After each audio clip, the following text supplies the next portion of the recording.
आज हम बात करेंगे मुस्तफ़ा कत्ल केस की। जैसा कि आप लोग जानते हैं कि ये बहुत हाई प्रोफाइल केस बन चुका है। मुस्तफ़ा आमिर 23 साला नौजवान जो कि बीबीए का स्टूडेंट था, कराची डिफेंस हाउसिंग अथॉरिटी का जो है ये रहायशी था। इसके कत्ल की वजह से ये केस जो है वो बहुत हाई प्रोफाइल हो गया है। मीडिया में, सोशल मीडिया पे हर जगह जो है इस केस के बारे में बात की जा रही है और इस केस का मुआमा जो है वो हल करने की कोशिश की जा रही है। तो सबसे पहले हम आपको इस केस के जो चीदा-चीदा पॉइंट्स हैं कि इस केस के जो पीछे फैक्ट्स हैं उसके बारे में बताएँगे। तो मुस्तफ़ा आमिर जो थे वो 23 साला नौजवान थे जो कि बीबीए के स्टूडेंट थे। कराची के डिफेंस हाउसिंग अथॉरिटी में रहाइश पज़ीर थे।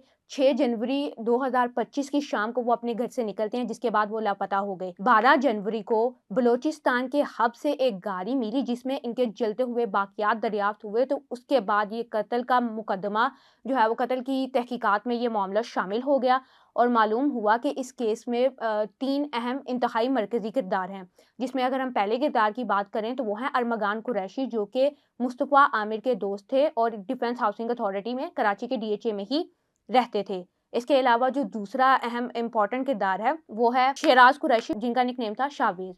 और जो तीसरा अहम किरदार है वो है मार्शा शाहिद। मार्शा शाहिद जो है मुस्तफ़ा आमिर की वालिदा वजीहा आमिर के मुताबिक मार्शा शाहिद जो है इस कत्ल की मनसूबाबंदी में शामिल थी। उनके मुताबिक इनका ताल्लुक जो था वो मुस्तफ़ा और अरमगान दोनों के साथ माजी में रह चुका था और ये भी पता चला कि वो यूनाइटेड स्टेट्स में तालीम हासिल कर रही थी। कत्ल की वारदात से कुछ देर पहले ही वापस लौटी थी। इसके अलावा ये 3 मेन कैरेक्टर्स थे। शाहवेज़ यानी कि जो शराज़ है अरमगान का दोस्त, उसने तहकीकात के दौरान ये बताया कि किस तरह से जो है मुस्तफ़ा को जो है वो अरमगान के घर ले जाया गया, उस पर तशद्दुद किया गया, उसको कत्ल किया गया और किस तरह से बलूचिस्तान के इलाके हब में उसकी गाड़ी को ले जाया गया और उसकी गाड़ी को जला दिया गया ताकि कोई सबूत ही बाकी ना रहे। 12 जनवरी को फैसल ईदी जो कि ईदी फाउंडेशन के सरबराह हैं, उन्होंने कहा कि उनको बलूचिस्तान के इलाके दहरीजी से एक लाश मिली, जिस्म जल चुका था, सिर्फ धड़ बाकी था। हाथ-पाँव और बाजू जो थे वो गायब थे। उनके मुताबिक लाश की हालत इस वजह से हुई होगी क्योंकि गाड़ी के जो पिछले हिस्से के टैंक टैंक फ्यूल और पिछले टायर जो हैं वो काफ़ी देर तक जलते रहे होंगे, जिसकी वजह से लाश इस तरह हुई। और उन्होंने 16 जनवरी को जो है मुस्तफ़ा आमिर की लाश को जो है दफना दिया क्योंकि लाश को ज़्यादा देर तक ऐसी हालत में नहीं रखा जा सकता था। 25 जनवरी को मुस्तफ़ा की वालिदा वजीहा आमिर को एक अमरीकी नंबर से कॉल मौसूल होती है जिसमें उनसे तावान मांगा जाता है, जिसके बाद ये मुकदमा जो है वो सीआईए की तहकीकात में शामिल हो जाता है। 8 फरवरी वाले दिन सीआईए पुलिस जो है वो अरमगान मुस्तफ़ा के जो दोस्त हैं अरमगान के घर में छापा मारते हैं पुलिस पार्टी पर, जहाँ पर फायरिंग की जाती है, जिसके नतीजे में एक डीएसपी समेत 2 एहलकारों पर जो है वो फायरिंग की जाती है और वो ज़ख्मी हो जाते हैं।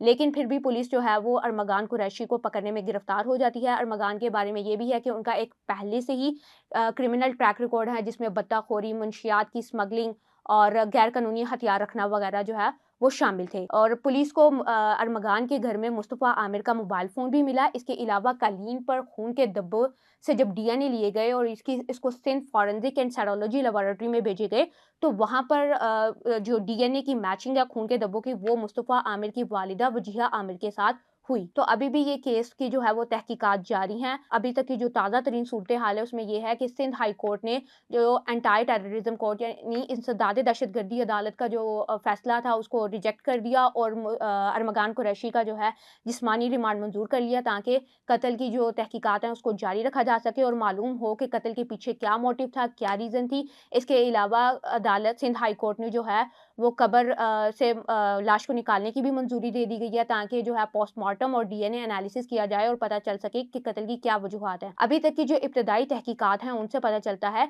कि मुस्तफ़ा और अरमगान जो हैं वो दोनों क्रिमिनल एक्टिविटीज़ में इन्वॉल्व थे। वो कॉल सेंटर चला रहे थे जिससे वो क्रिप्टो करेंसी फ्रॉड, स्कैम्स और ड्रग्स जो है वो सप्लाई करते थे। लेकिन अभी तक ये रिपोर्टेड हैं, एलिजेड हैं। अभी इस पर तहकीकात मज़ीद जारी हैं। इसके अलावा अगर हम मुस्तफ़ा आमिर की वालिदा वजीहा आमिर की बात करें तो उन्होंने निजी टेलीविज़न को इंटरव्यू देते हुए ये बताया था कि वो मुस्तफ़ा के दोस्तों से बात करती रहती थी जिनसे उन्हें पता चला कि मुस्तफ़ा और अरमगान दोनों के दरमियान तनाज़ात चलते रहे हैं। लेकिन मुस्तफ़ा के लापता होने के बाद सब दोस्तों ने आकर मुस्तफ़ा की वालिदा को वज़ाहत की कि मुस्तफ़ा उनके पास नहीं आया। लेकिन जब उन्होंने अरमगान से कॉन्टैक्ट किया तो अरमगान ने आने से मना कर दिया और उनसे बदतमीज़ी की। इसके अलावा वजीहा आमिर कहती हैं कि जब उन्हें एक अमरीकी नंबर से कॉल मौसूल हुई तो उन्हें मालूम हुआ कि ये तो आजकल के जो पाकिस्तानी जो आम क्रिमिनल्स हैं वो तो इतनी हाईटेक टेक्नोलॉजी तो इस्तेमाल नहीं करते रहे, तो उनके लिए ये जो है वो नेमत साबित हुई, जिसके बाद ये कॉल आने के बाद तावान की ये केस जो है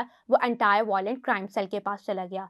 तो अब तक की जो ताज़ा तरीन सूरत हाल थी मुस्तफ़ा कत्ल केस के बारे में हमने आपको बताया। अभी भी इस पर मज़ीद तहकीकात जारी हैं। जैसे ही हमें मज़ीद डेवलपमेंट मिलती है, हम आपको आगाह करेंगे। Thank you.